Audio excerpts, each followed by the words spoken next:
Take it out, take it out. Oh my gosh, look at that. Just to let you know, we did almost burn down the shop in this, so stick around for that because it's good. I'm gonna show you how to make this, and this, and this in this video. This is a 3-set vase that I'm gonna sell for $100. 3 sets, $100, $33.3333333 for each. All right, so we've got 3 pieces cut. We've got a maple, we've got a walnut, and then we've got a purple heart. All of these pieces are 9 inches wide, and we cut them to 10 inches long.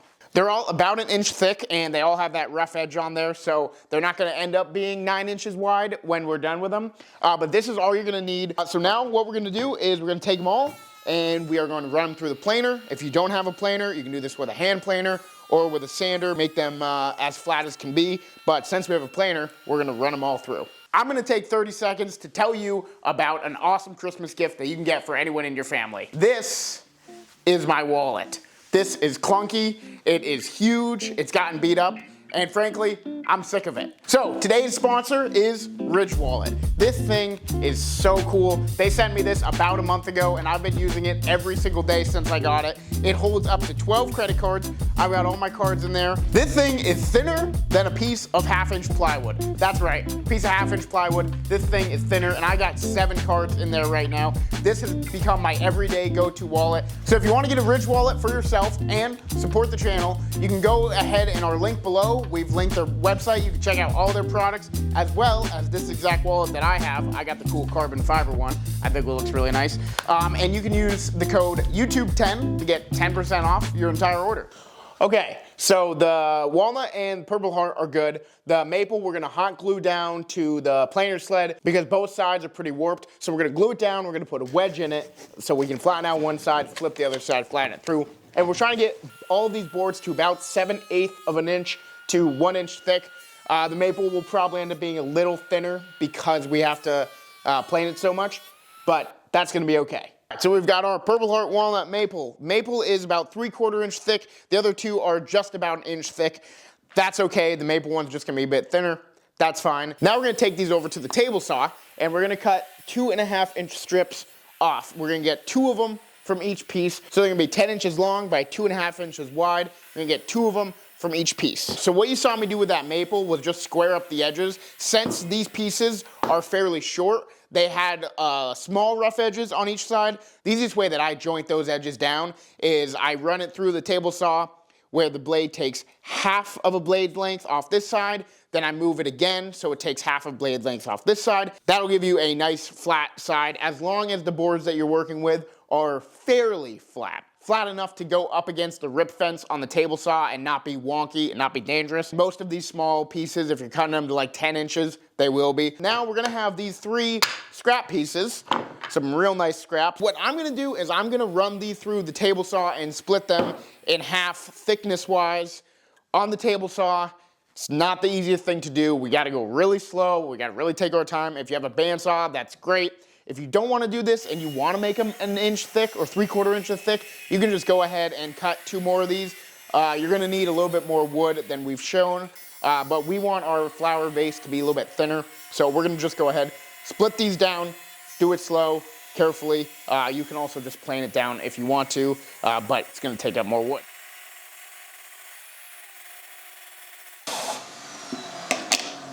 I knew that was going to happen. I kicked the circuit breaker.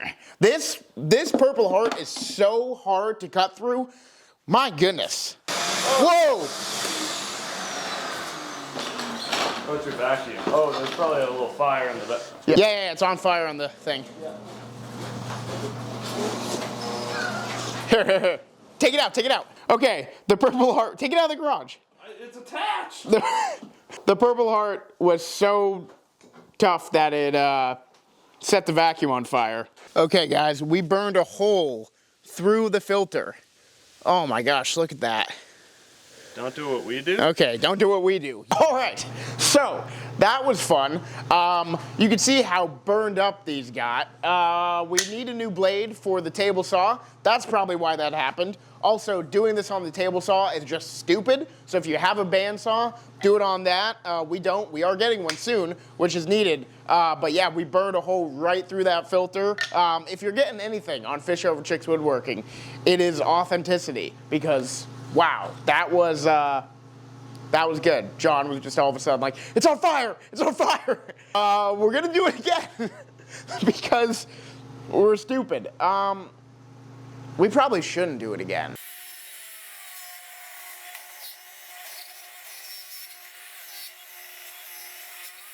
So we planed them originally to get these workable. Now I'm gonna go ahead and just get these burn marks off with the planer. It'll just be easier. Again, you could sand it, but just gonna go ahead with the planer. That looks real nice.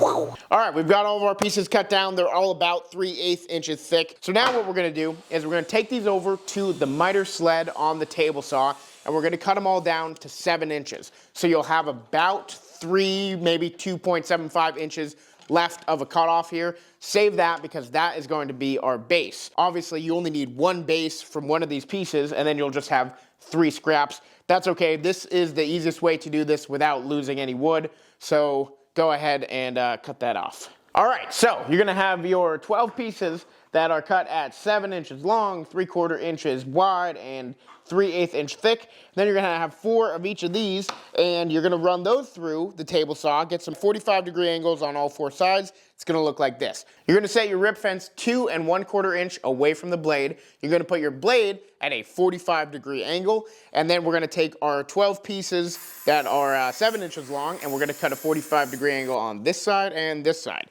And then for our smaller pieces, we're gonna cut a 45-degree angle on all 4 sides.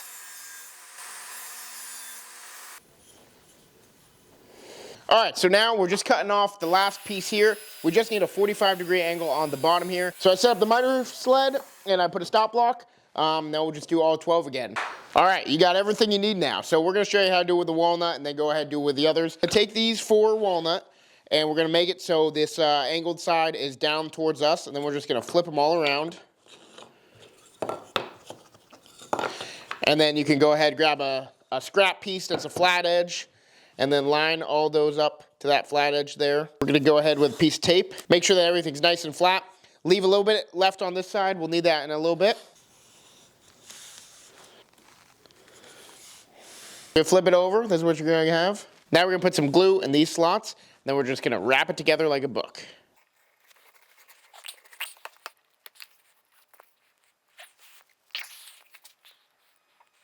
Then we're gonna go over to this last piece, and we're gonna put some more glue on that.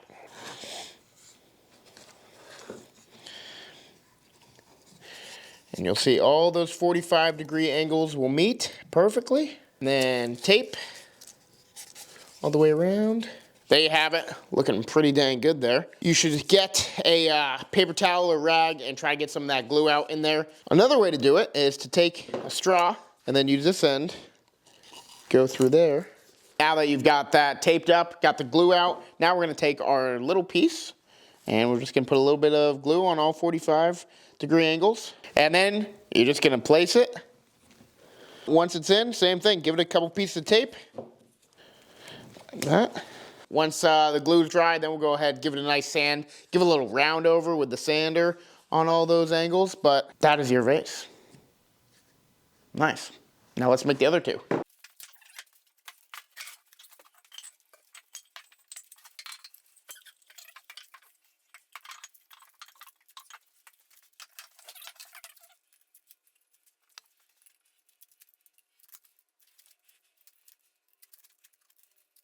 All right, it is the next day, and here we have them. John did a phenomenal job sanding these. Thank you, John.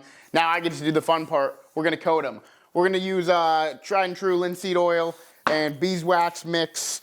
All right, guys, here they are. These things look awesome. I am very pleased with how all of these came out. Really cool project, very pleased with it. So how we're gonna put the flowers in is we're actually gonna put the flowers in a little Ziploc bag that we cut.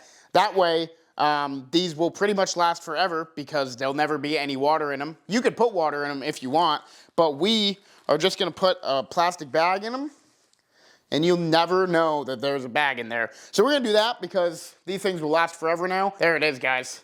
Easy enough. Well, thank you for watching the video. Thank you for sticking with us as we almost burned down the garage. That was fun and stupid. You're getting authenticity with Fish Over Chicks Woodworking. If anything, you're getting authenticity. So that's gonna do it. If you liked, like, comment, subscribe. Comment down below any other videos you'd like us to make, and I will see you in the next one. If you like that video and you wanna see more, you can click right here to check out 100 woodworking projects that I made. Yes, there's actually 100.